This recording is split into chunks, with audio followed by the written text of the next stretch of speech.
All right, so welcome to the Aim Size Shooting Greats YouTube series, and today we have Cam Donlan from the Ontario Outdoor Pursuit podcast, a fellow Canadian. So, Cam, welcome. Appreciate you having me. Thanks. Yeah, thank you. And like I said in the other videos, we are a shooting supplements company, so we want to be the best in the industry, and really decided to add value to our followers and customers and the community by just going out and helping share the stories of some of the people who are really moving the needle in the community, people who are making things happen, and also just spreading some of their knowledge, tips, strategies, and tactics that help them be better hunters, archers, shooters, or law enforcement or military. And I wanted to give you a chance to introduce yourself for those people who don't know you. Especially, we have a lot of obviously US based audience, and they may not know a lot about what goes on here in Canada. So Yeah. yeah, who are you? What makes you a person of influence in the shooting and hunting community, and how did you get started? Yep. So my name's Cam. I'm 29 years old, and a buddy of myself had a kind of a vision a few years back to start this podcast, and it kind of originated from listening to everything down in the States. And it's the hunting community down there is so sought after, and everyone kind of comes together. I mean, you can be driving and you can see a billboard of something rifle shooting, anything archery related or hunting related. And I thought, man, that's cool to have that community so large there, and I would really love to see that here. And two guys sitting around having a couple beers, we're always talking about hunting and shooting anyway. And we thought, what a better way to kind of start this but to start a podcast. So we went ahead, we bought some podcasting gear, and we started this podcast with the hopes of, if 50 people download this, we're going to be ecstatic, right? Just to, listen to what we know and what we can give to the hunting community. So a little bit of time goes by, we get 1,000 downloads. A bit more time goes by. Now we're at 10,000 downloads. And now I'm just coming up to 30,000 downloads. And I just wanted to be a hub, like kind of a news source for people to go and talk hunting, fishing, shooting, anything outdoors related, and where people can kind of bring their shooting, their hunting stories, and we can all chat and be on the same page. We can all start that community, kind of like what I got to visualize in the States. So I started hunting when I was actually 19, so kind of a late bloomer. But it's been taken off since. It's a whole different world. It's a lifestyle. And, there's a lot more that goes into it than just harvesting an animal. So I've had a lot of fun doing it. I don't ever foresee myself stopping. Archery is most certainly my go-to, but as we were talking briefly here before, this past year, getting into, the marksman side of things and really using my rifles a lot more has been so much fun. And I think mostly because there's a lot that I don't know. And I think anything to me that I don't know too much on, learning new things is always awesome to me. Yeah, thank you. And definitely, I think in the past year, and so everybody realized how powerful, having a community around you and a tribe, how important that is. And good for you. You're a leader that you decided to put yourself out there and start a movement in the form of a podcast, and now you got 30,000 downloads. So congrats. And Thank you. yeah, no, keep doing what you're doing, and building the community around your passion. Yep. So I guess you believe in what you're doing with your your movement, but wanted to ask, like, how do you feel it helps others become better? Like, is there any? So Yeah. one thing I always use in my episodes is, through the intro, it's what worked for me, and it may not work for you. But if there's some do's and don'ts that you could take into the woods, that you could take into shooting archery, shooting a rifle. You can take what you want from it, and however that helps you, maybe you can succeed. And if there's things that, worked better for you, I would love to hear it, because, as I said, I'm always learning, and that's what I think this whole industry is. You're always learning how to do something new. So it's helping me for you to help me as well.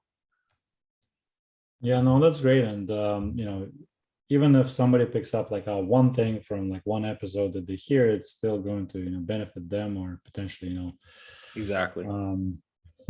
Yeah, that's amazing. So I believe the same. Like I love going to events. I love listening to other podcasts.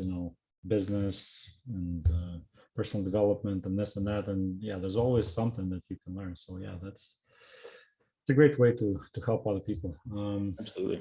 What's your biggest life win and biggest life setback so far? And ideally when it comes to shooting, hunting, archery, but it doesn't have to be. I think any hunter could attest the biggest life setback would be maybe shouldering or making a bad shot on that big buck you've been chasing for the past 4 years. Winning a competition in archery is definitely a lot of fun. You're surrounded by, maybe it's only 50 people, or maybe it's 200 people. If you're winning that, going down to what's called the Reinhardt 100, it is an archery outdoor 3D shoot. I did top 5, I think, in like 700 people or something for the first time that I went. And it didn't matter if I came like 50th.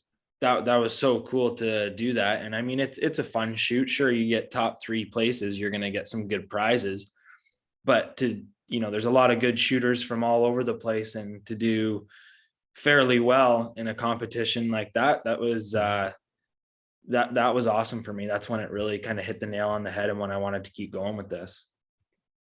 Yeah, I definitely, haven't competed myself, in shooting and rifle, and also now I like compete as an amateur in like triathlons and run races and stuff. So yeah, definitely forces you to level up, trying to get to that level, trying to get that level above, looking at people around you, definitely motivates you. So yeah, man, that's great that you got to experience that.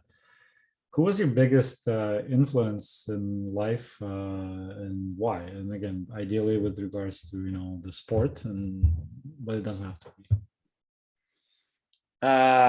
Deep question in life. Well, I'd probably have to say my old man. He's always pushing me to do better, and he was kind of that way through sports. So he's definitely an influence.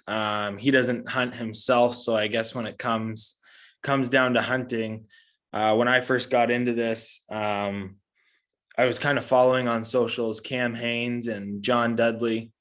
Those are big influencers, and I love what those guys do. Those are everything from working out and being fit as hell to being one of the best archers in the world. Is they're the masters of their crafts, and I think that's cool. I want to be a master of my own craft. Yeah, that's awesome when you have somebody to look up to, and then hopefully one day you get up to be at the same level, or yeah, absolutely. Sometimes surpass your mentors. Yeah. So thank you for sharing your backstory and your current passions and building a community and helping people, especially here in Ontario and Canada, to promote hunting and archery. But I wanted to shift gears and get into more of a tactical questions about how you do the business. What makes you good at what you do with regards to shooting the arrow, of firing that rifle in the woods. And first and foremost, we have some people who are maybe beginners, or they just started and they don't really know how to get to the next level, how to get serious. Like, what would you recommend to those folks? Pick something and stick with it. it doesn't matter what it is. You can use that throughout life. You can use it through hunting, fishing, anything related to the outdoors, but pick something and get super involved with it. I think that's super important. When I'm really getting into going to a tournament or something, I'm practicing faithfully, and it doesn't just stop at shooting in the backyard. It's everything to the lead up, the working out, proper dieting, and things like that. The business standpoint is just, it's being repetitive. And I always try to do my best, but it's certainly tough being blue collar and, work. I'm a plumber pipe fitter. So for me to go out and I get all my own content, try to do the video game, try to get as much photography as I possibly can, and still provide a podcast episode for everyone to listen to, and get all that edited in a certain time so that I can push it out and, still maintain my day job and be a husband at home. So it is a lot of work, but anything that you can see a goal at the end, some sort of reward, you have to establish what that is for you and chase after it. Yeah, definitely. There's a lot of great tips and just that. Like I hear, first of all, picking something and sticking with it. So consistency, and also a goal setting, like working towards a goal. That's also, I think, a great strategy of just working towards something that you can measure, and measure the progress towards, right? Like, and also being disciplined. You have a full-time job, you also have your podcast business, and you still go out and hunt and compete. So that does require commitment and discipline. And I think just getting involved in a sport like that and being really serious about it, that's a good vehicle to cultivate self-discipline this way. Yeah. Now you have to find time, make time to make sure you're able to pursue all of those things and do them well. Okay.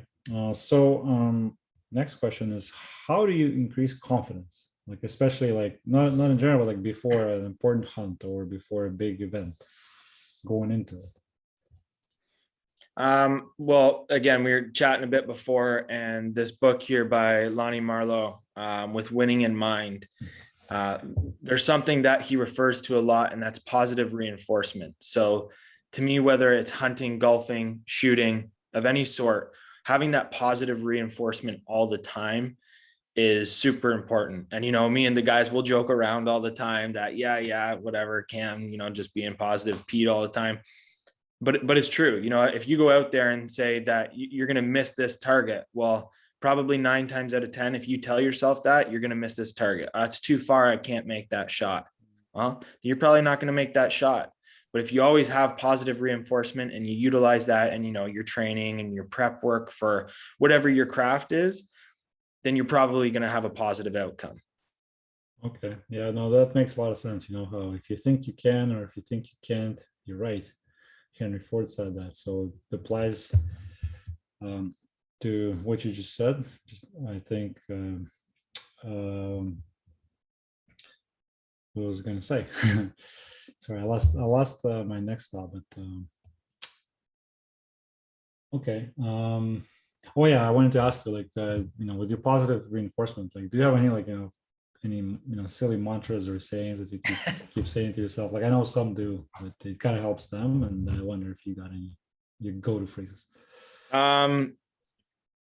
Shooting archery, for example, I always go through a certain motion in my head, and I have 3 steps or 4. So I draw, I anchor, I squeeze, and I release. So I have 4 steps that I constantly always go through. And those steps, I mean, for people that do hunt, they could think, well, it happens so quick. How do you have time to think of that? Again, it's put into my training, my routine.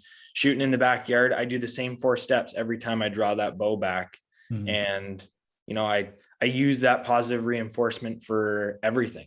So it's probably that's the only one is my 4 steps. I always use those same 4 steps. I mean, shooting my rifle this past year quite a bit, I would probably say it's the same as,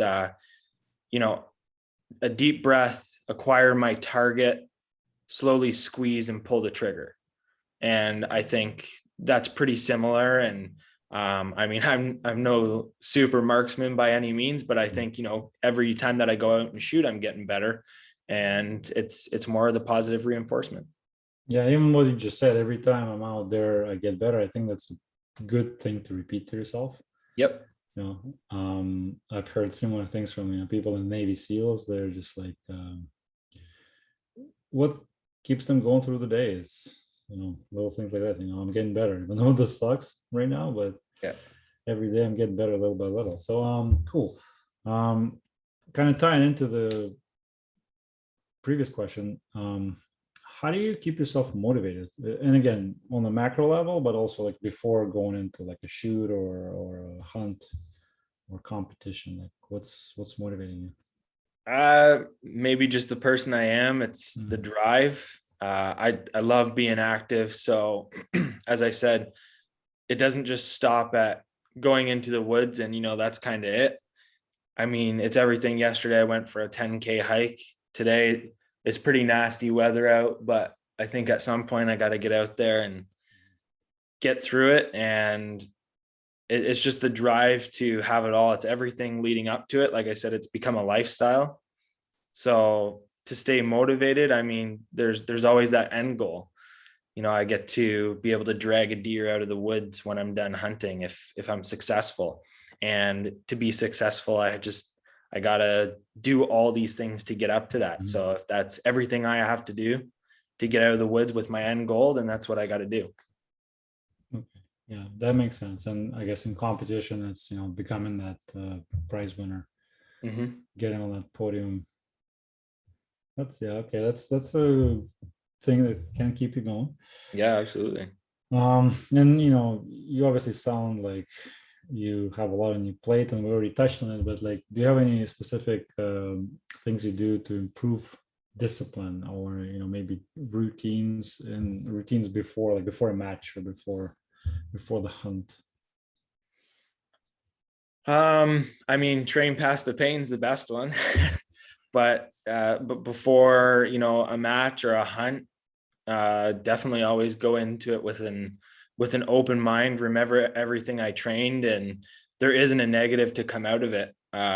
Oftentimes, whether it's this past hunt I was just on, I wasn't actually the hunter, but I was a guide assistant. And to me, whether I get to actually pull the trigger on that hunt ever in my lifetime, that was so rewarding for me to experience that style of hunt that I didn't leave that hunt empty handed at all. And I think that's enough. I can take that anywhere for anything, shooting, hunting. Likewise with work, I come home, I like my job. So I can kind of take that everywhere I go. Every aspect I have is always a positive outcome. I think liking what you do is really important here, because it will really keep you going even when it's crappy out like today. Yeah. Because you love this, you'll still do it. So yeah, for sure. How do you keep yourself organized? Do you keep any like checklist or maybe mental checklist of like equipment you got to bring or things you got to do to prep, like even anything? Although my wife would attest to this, I am an organized and clean individual. Yeah, I mean, I guess thanks to Apple products for, keeping my calendar in check, but I do have a checklist of, things I want to get done. So today I have 2 podcasts that I want to record, and then I have a timeline set out over the next couple of weeks that I want to release these. For example, I've got a moose hunt coming up with the guys that we do annually, and that's a 2-week hunt. So, and I've only got 3 weeks between now and then that deer season opens, work still, get all these podcasts released, get as much content built as I can, because I know these next couple months are super busy. So yeah, definitely keeping a checklist before I go into a hunt. It's dependent on what I am hunting. What am I going to need to completely get this job done? And yeah, it could be a mental checklist in that state, but I definitely utilize having a checklist via my phone or Yeah. writing something down. I'm still a little old school with that yet. Yeah, for sure. And other participants who have interviewed previously, one of the things that gives them confidence is the confidence in the gear and equipment to make sure that they brought everything they need, and b, it's in the best top-notch condition, serviceable, and it goes a long way. Like we had the same thing, like in the military, when you have to trust your equipment, whether you're doing like a parachute jump or you're going through the door, you got to have faith that and confidence that that equipment will not malfunction, or if it does, then you know what to do. Yep. So yeah, I think even having a mental checklist to make that you made sure that you have everything you need and it's good to go. And in that sense, the early stages of hunting, I realized what worked for me and what did not. Obviously, there's a lot of gear that's better than other gear. And again, another reason why I wanted to make that podcast is, for everything that didn't work for me, I can tell whatever 30,000 people that, okay, this did not work for me. It might not work for you. You let me know what works for you, and maybe I'll give that a try. And we can all kind of feed off of each other in that sense.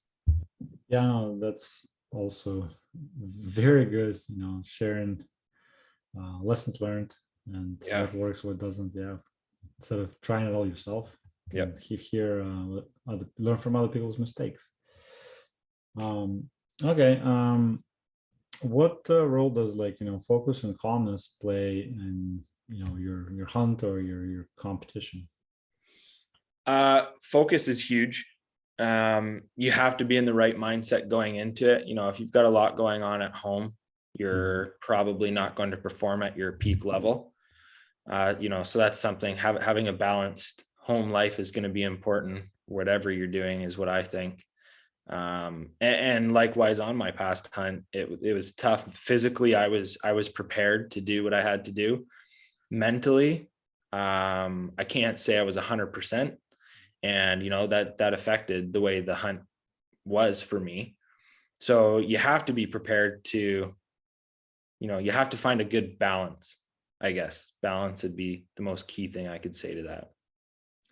Yeah, no, definitely. I mean, if you have your house in order and, you don't have a lot of stress in your life, it would help. But do you also have the ability to detach yourself from, if there's something going on back home or at work, but you're going out there? And do you have any methods or strategies that you use to detach yourself from that and really stay focused on what you need to do right now in this moment, and not worry about your mortgage or your car or whatever? I would set that to what even my wife would say, go for a run. Always go for a run. I got one goal in mind, and it's to get back home after the run. So, as long as I go do that 5-kilometer loop or whatever it may be, if I reach the goal at the end, I got time to, if it takes me 30 minutes to run this time, great. If it takes me an hour to run, whatever. But I've got time to clear my head and, kind of forget about that thing. Once I'm in the tree stand, I'm able to, the only thing that matters is getting a deer out of the woods. So yeah, sure, my home life is taken care of, and that comes to, again, balance, I think. Okay, yeah, absolutely, for sure. Yeah, I think a lot of people are able to kind of create that focus and calmness, that state on demand, and I think that goes a long way. If you can, again, detach from everything else that's going on and really zoom in into the task in front of you, that's what helps people win. Any favorite drills? I know you already mentioned your 4-step mental drill that you go through. Anything else that you do that helps you, again, with your competition or during the hunt? Could be a mental or a physical drill. Not really. Is really just loosening up. It doesn't matter if I'm hunting or whatever. Simple stretches before I'm going for a run, before I'm going hunting, before I'm shooting. I use that when I was mountain biking as well. Same thing. Simple stretches, being loose. It's kind of odd reference, but they say if you get into a car accident, you're not supposed to tense up. It makes things worse. So I kind of always kept that in my head. Not that I get into a lot of car accidents or anything, but it's just being loose and being comfortable with what I'm doing. Yeah, I think, yeah, being comfortable is a good point. Is yeah, if, you got to be comfortable out there, even if it's raining or snowing, or yeah, for sure. I think, how do you make yourself comfortable though? Like, do you have any specific methods or mantras or? I mean, like today, I said I might try and get in here for a run. It could be as easy as getting home after the gym and having a freezing cold shower, no hot water. Well, it's going to cause a lot of discomfort. But when you're not really going to get to a point like that you can't, that you could choose to avoid. Yeah. So if you put yourself in an uncomfortable position, you can figure out a comfortable way to get out of it pretty quickly. Okay. Yeah. I mean, it's also, I guess, comparison. Like if you consistently, let's say, take cold showers, then if it is raining out there, it's not so bad. And all of a sudden, That's right. It doesn't bother me. It's just rain. It's Yeah. just water. You'll get home and you'll be dry soon. Okay, cool. Embrace the suck. That's right. So kind of circle back to your mental preparation, but like, have you employed anything like visualization techniques or anything else that mentally helps you prepare for the hunt or for the match you're about to shoot? Like obviously you're going through a mental checklist, making sure you got everything. You visualize yourself on the line with those 4 drills. Anything else? I don't think so. That book that I had mentioned, I've read that multiple times, and there are a couple chapters that I will reread or reiterate to myself consistently. And I guess that would just be coming back to, repetitive in my mind, repetitive in my training. But I would say that those are the most important things. Going through my 4 steps is what I can always remember. Right. And there's other times perhaps I maybe haven't thought of it, but that I've used that same 4-step procedure, because I know once I'm shooting in the backyard, or if I am shooting, a 3D shoot, that I'm in a calm place there, right? So I can go through those same 4 steps, and I know that, I'm just kind of in a zen. And get into the flow state. Yeah, that's huge. But do you ever visualize yourself like achieving your end goal, like let's say standing on that podium, getting that medal, or dragging that deer out of the woods? Like, do you ever go through the mental movie of like that occurring from the moment you step off to the moment that happens?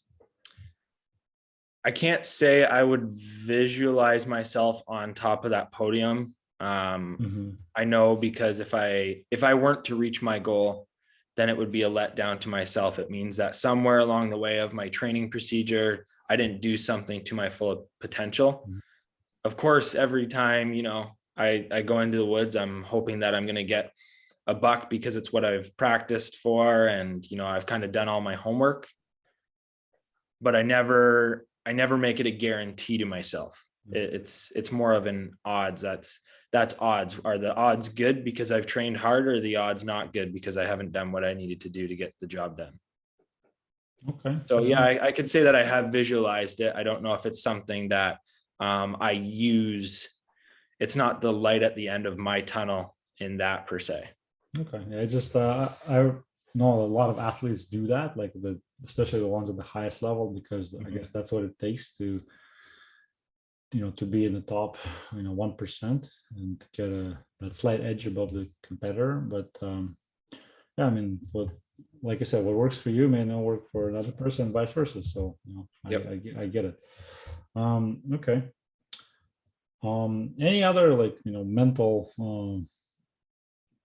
or mindset prep or drills or anything that you can think of that helps you with being a better shot? And also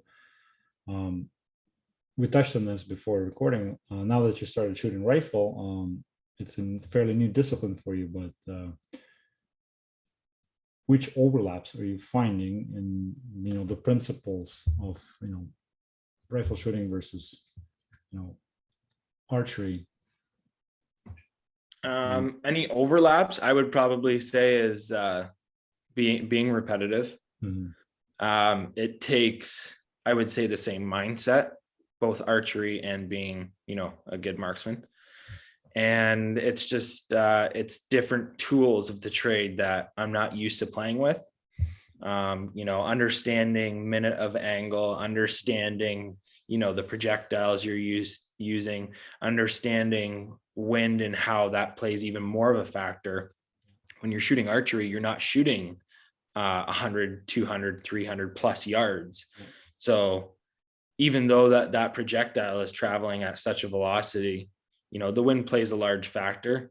And if you're not set up right, if you're not, again, comfortable, then you're probably not going to perform super well. And I think that overlap where I am comfortable shooting archery, it's what I known, I've done a lot of research on it, and it's what I studied. So I'm comfortable doing that. So now I'm just trying to incorporate being comfortable behind my rifle as I am with my bow.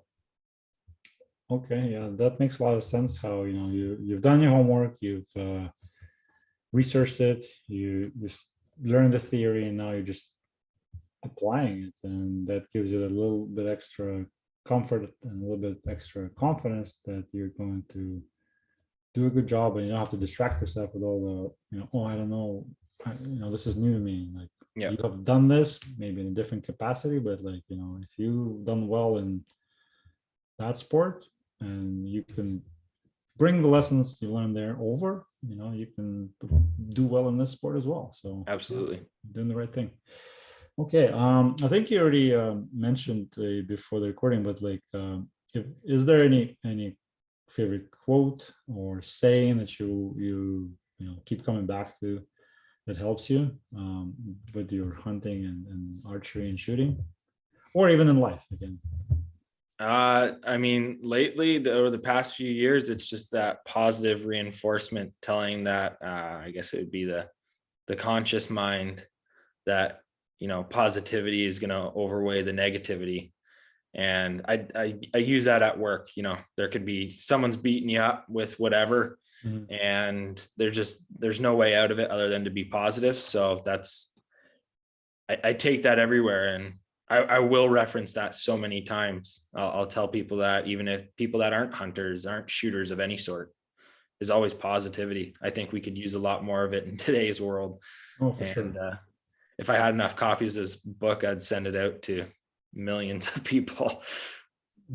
Yeah, okay. Maybe we can, if you send me like the Amazon link to it, I could put it in the show notes on YouTube. And absolutely, if a couple of people buy it and it helps them become better versions of themselves, we accomplished our mission here. Yeah, absolutely. Okay.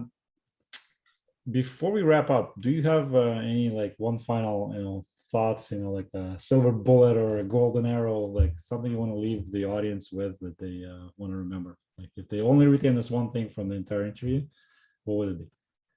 Be positive, always. All right, there you go. With a big smile too. So yeah, absolutely, it's key, man. Gotta love life and gotta love what you do. Okay, so I think for those folks who want to learn more about you and want to find you, what's the best place to find you on the internet? Instagram's probably the most active domain, Ontario Outdoor Pursuit. You can also visit the Facebook page. Be happy to chat with anyone. Or you want to listen to one of the podcasts, you can look that up on Spotify, iTunes, iHeartRadio, and Podbean. And that's also Ontario Outdoor Pursuit. All right. Thanks, Cam. Been a pleasure. And go follow the Instagram account, download the podcast, and give it a listen. Thanks very much. And we'll see you again sometime. Appreciate you having me on. Thank you.